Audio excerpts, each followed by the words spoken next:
Coffee. I've got a big decision to make, and you're going to laugh, but I've got to decide when I'm going back to the gym. Um, all of you who've been real hesitant about going back to church, I get it. I mean, I really get it.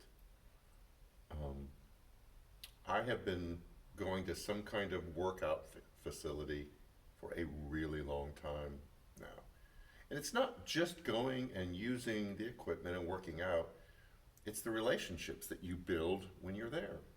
When I started in my first church fresh out of seminary a long time ago, um, it was a classic Southern Baptist church. So they had what many of you are familiar with, an activities building, the Family Life Center.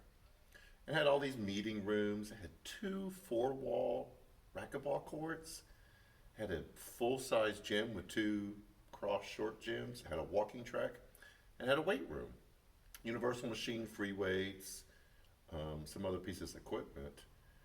And so that was part of my regular end of the day routine as I would go run and then I would come back and I would work out. And I was at that church a long time, so I did that. Now, working at the church, I knew all the people who were there, but there was a daycare there, so it was fun getting to know the after school daycare workers and the kids. A lot of them ended up in the youth group.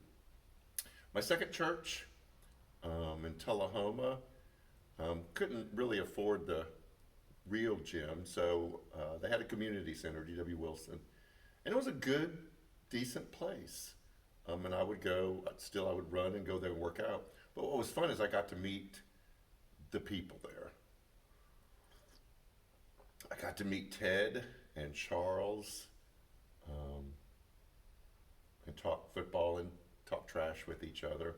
I got to meet Andrea and Callie and LeBron, who now writes for the Nashville Tennessean in the Black Voices of Tennessee section of the paper. Remind me sometime to tell you the story about LeBron separating his shoulder playing basketball, me having to take him to the emergency room, and then going out and getting something to eat when he was all hopped up on painkiller. Um, that was a fun night. But anyways, it was fun to get to know the people at that community center. And then when I moved here, Janet and I got a membership to Planet Fitness. And I got to meet the workers there. I got to meet Paula and Adam and Jay, and we would chat all, and I would know about their lives. And then got to work out and meet JR and Randy. Danny and I would run into each other, and met Will, who Janet and I ran into just a few weeks ago. He's married now. He has a kid. He lives in Albany, or however you pronounce that. So that has been a part of my life for a long time. For most of my life. And I haven't been back. And so I get it for those of you who haven't been in church for a while, even if it's been part of your life, because it's hard to just kind of get yourself back into, I don't know if routine is the right word, maybe rhythm is the right word of doing that. There is something that I have become more aware of recently, and that's the idea of practices. Practices are those habits, rhythms, routines that we place into our life that move us from where we are in the moment to where we want to be. And going to the gym was an important practice for me. Not only because of the physical aspect of working out, and you just feel good doing that, but just getting to know the people, build relationships, hoping that you see those people there when you get there. And I think church is the same way. It's a practice. It's something that you do because you've always done, but you realize that there's more to it than just going to church. I realized that about the gym. So, no guilt, no judgment, no condemnation. If you haven't been back, I get it. I have to make the decision about the gym. But I do know this. It's important for me to have that in my life, to have that practice, along with other practices that I make part of my daily routine. So, aside from the church conversation, I hope that there are specific practices that you value for more than just doing the practice, that there are other benefits from it.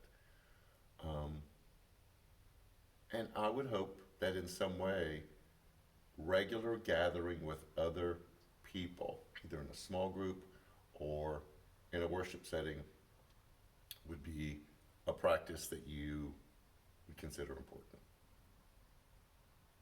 I will let you know when I get back to the gym. This Sunday, we are in our second Sunday of our Thrive series. What does it look like to live a life of flourishing? The abundant life, as Jesus talked about. We're going to dive deep into that again this Sunday. We're seeing new faces, which is really kind of exciting. We did some analytics on our social media, and people are hitting not only our social media accounts, but our website pretty heavily. So we consider that a good sign, too. Children's area is open. Students area is open. And we will be having a special, just informal hanging out together, gathering after the worship service this Sunday since it's Mother's Day. No after party, no after worship practices. But there'll be just a time to hang out. It's going to be beautiful, sunny, warm.